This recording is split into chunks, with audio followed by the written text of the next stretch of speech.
എൻ്റെ ഒരുപാട് വർഷത്തെ നീണ്ട കാത്തിരിപ്പിന് ശേഷം ഞാനിന്ന് പാരീസിലേക്ക് പോവുകയാണ്. ഞാൻ ആദ്യമായിട്ടാണ് ഫ്ലൈറ്റ് കയറുന്നത്. അതുകൊണ്ട് എനിക്ക് നല്ല ടെൻഷൻ ഉണ്ടായിരുന്നു. എന്ത് ചെയ്യുമെന്ന് യാതൊരുവിധ ഐഡിയ ഇല്ലായിരുന്നു. ദൈവം സഹായിച്ച് ഇമിഗ്രേഷനൊക്കെ എളുപ്പമായിരുന്നു. ഞാനങ്ങനെ ഫ്ലൈറ്റിൽ കയറിയപ്പോഴാണെങ്കിലും അടിപൊളി. കുറേ നേരം ഞാൻ വെട്ട സിനിമയിലെ ദിലീപിനെ പോലെ മണ്ടം കളിച്ചിരുന്നു. ആണെങ്കിൽ ക്യുവൈറ്റ് എയർവൈസസിലാണ് പോയി. അവിടെ ആണെങ്കിൽ ഇഷ്ടം പോലെ ഫുഡ് കിട്ടും. അതിന് തന്നെ ജ്യൂസ് മേടിച്ച് ഞാൻ മേത്ത് വെച്ച് സമാധാനമായി.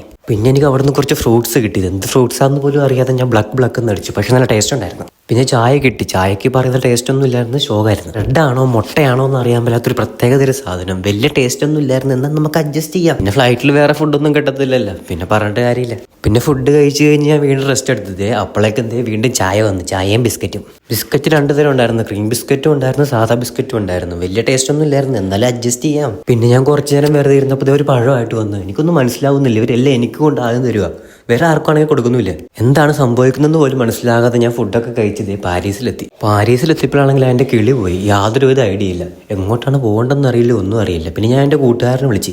അവനാണെങ്കിൽ എവിടെയോ വന്നിരിപ്പുണ്ട്. പിന്നെ അവനെ കണ്ടുപിടിച്ച് ഞാൻ അവനും കൂടി മെട്രോയിൽ കയറിയപ്പോഴാണെങ്കിൽ നാവിഗോ കാർഡ് വേണമെന്ന്, അതില്ല.